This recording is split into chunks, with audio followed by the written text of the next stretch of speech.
to This Week in Sustainability, where we make sense of sustainability that's in the news for everyone. You might remember last week in This Week in Sustainability, we talked a little bit about KFC, who was introducing a meatless or a chickenless chicken nugget. Apparently it was pretty good.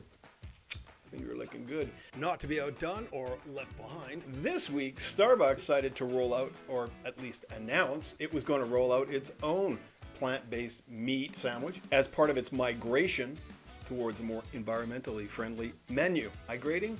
That seems like a rather slow concept for Starbucks, which is really kind of a trend-setting company. Think about all the different drinks we have now that we didn't have before. The Seattle-based company better get a move on. It turns out that about 40% of all Americans are looking actively to integrate plant-based meat into their diets. That's pretty crazy, right? The Seattle-based chain said it's going to introduce its own meatless breakfast patties throughout Canada and the United States sometime this year. Who's next? Olive Garden? Applebee's? Chili's maybe? McDonald's? The Sustainability Tribe knows a few things, and one thing that we do know is that we cannot wait for the 2050 date set by so-called experts to keep the global temperature, the average global temperature, down below 1.5 degrees Celsius. Otherwise known as the irreversible environmental impact calamity temperature. That's why we ought to stand up and cheer the UK government's announcement this week that it will bring forward its ban on diesel and hybrid vehicles from 2040 to 2035. That's a good thing, right? We should all stand up and but not too loud, not too loud. Because you need to know, Ireland, Denmark, and the Netherlands are set to phase out not just diesel, but petrol and diesel vehicles by 2030.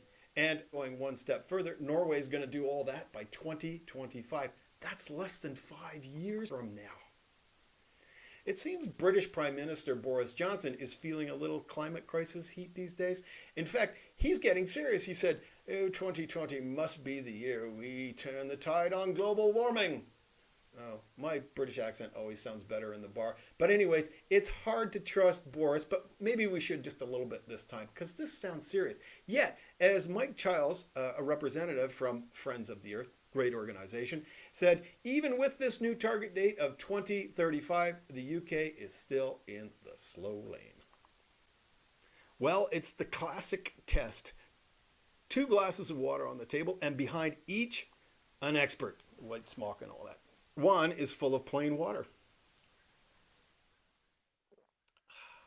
The other has a single drop of Roundup, Bayer-Monsanto's broad-spectrum glyphosate-based herbicide. You know, the stuff that kills weeds. Bolstered by dozens of peer-reviewed research articles linking glyphosate and cancer, the first expert, well, she'll tell you that the World Health Organization recently declared Roundup as a possible carcinogenic to human beings. Carcinogenic? You know, any agent or substance that tend to produce a cancer. The second expert from the chemical industry, well, they'll tell you, don't worry, just a few problems with the birds and the bees. Nothing to bother humans about. Never mind, humans are mammals. And never mind Roundup's potential damage to the biodiversity of the planet either. Weeds are critical to biodiversity, didn't you know? And they're not always bad. My dad used to make, dandelion wine, little yellow flowers that would sprout up on your lawn and everybody would get mad and try and dig them up. Well, he used to make wine out of those things. We used to have to go pick them up and get yellow hands. It was fun, but we didn't like the wine very much.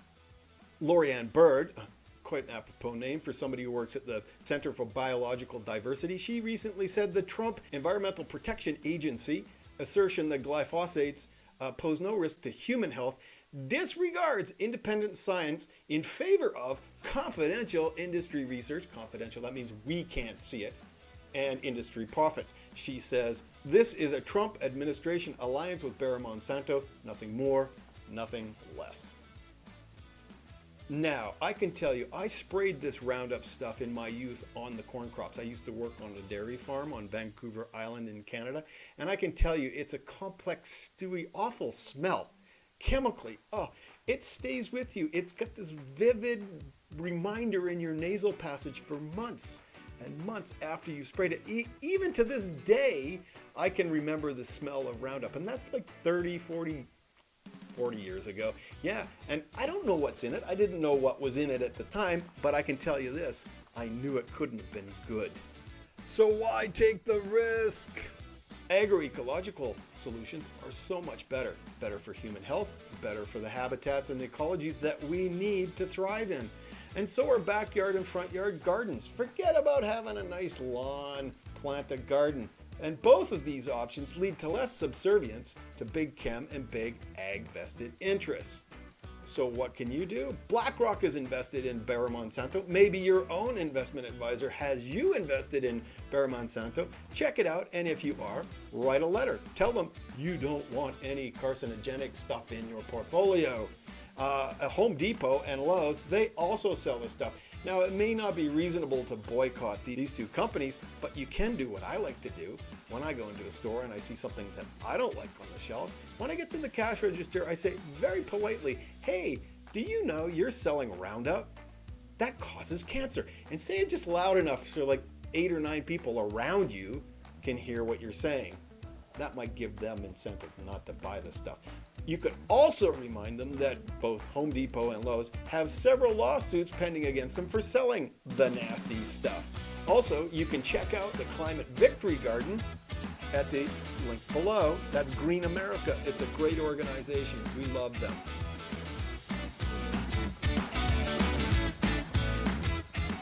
Yesterday I was speaking to Paulo Vieira, a PhD student out of Brazil, and he's studying corporate sustainability communications. What Paulo is trying to understand is how companies express sustainability via social media. Typically led by communications teams, companies on Twitter, for example, engage stakeholders, but it's hard to come off as something less than, well, a marketer or a clandestine focus group leader.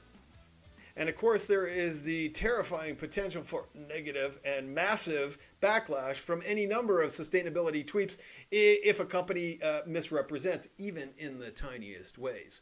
I don't envy any corporate sustainability communication expert because we know unhappy or bland engagements are so much easier to score than a successful one.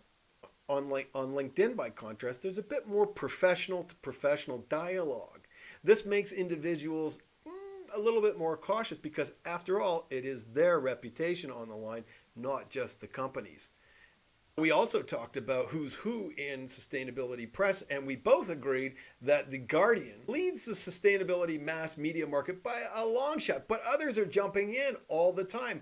Even Time Magazine is fantastic these days, and Bloomberg is getting real. No, Mike, that doesn't mean you get my vote. Mainstream media is doing more and better sustainability reporting than ever before. And that's a good thing, right?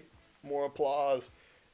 So right after talking with Paulo, I got my Fast Company daily, notice in my inbox. And now I don't normally like to promote anybody. Oh no, that's true. I plug people all the time. But normally they send out their email and you get 1, maybe 2 articles on sustainability.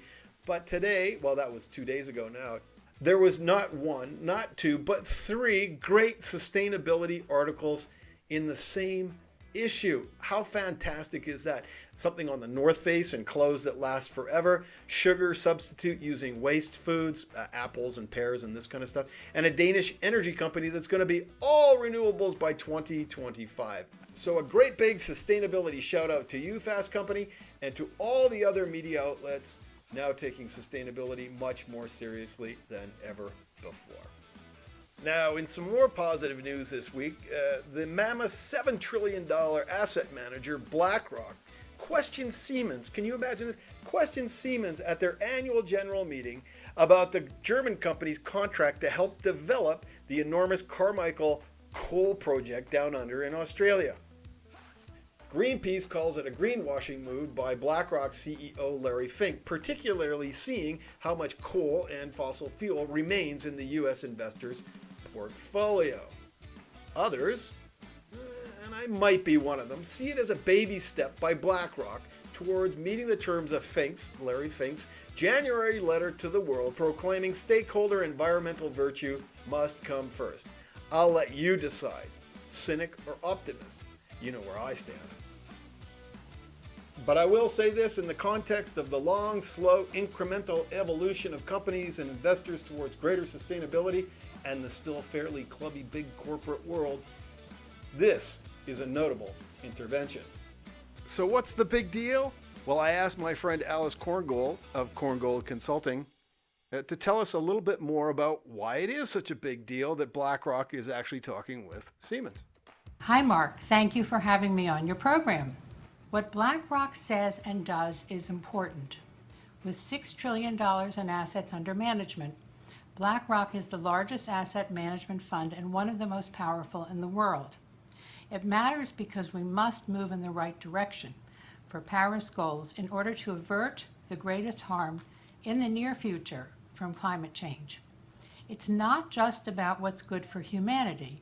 There's also a compelling business case for companies.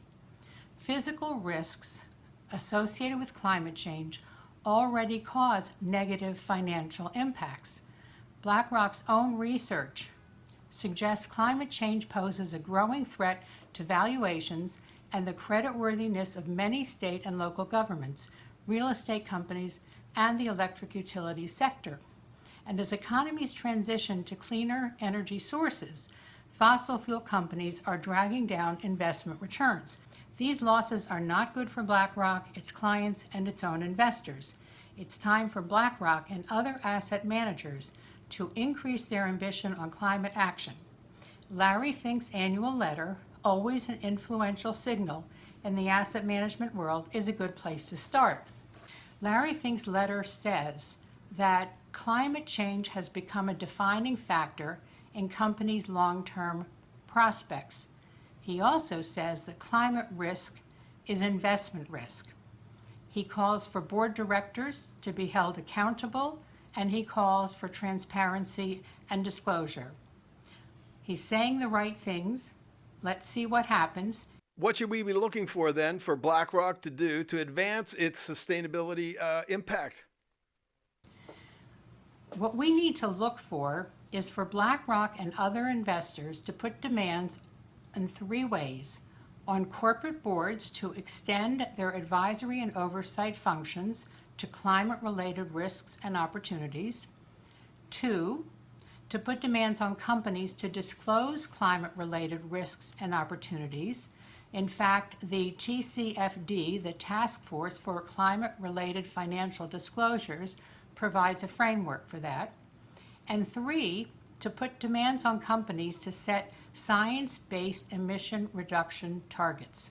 Meantime, investors must remember that they can vote with their feet when it comes to where they invest their money. And to that point, the interest in ESG investing continues to grow. Thank you for having me. Bye-bye. Well, thanks for your insights, Alice. Always a pleasure to have you on the show. Look forward to speaking with you again in the future. Okay, well, that's it for This Week in Sustainability. Thanks for listening. I'm Mark D'Souza Shields. I'm your host of This Week in Sustainability. If you want to learn a little bit more about how you can bring more sustainability into your life, check out thesustainablecentury.net, where you'll find videos and podcasts, articles, and even a few DIY projects. And remember, it's up to you, it's up to us to make this a happier and healthier world.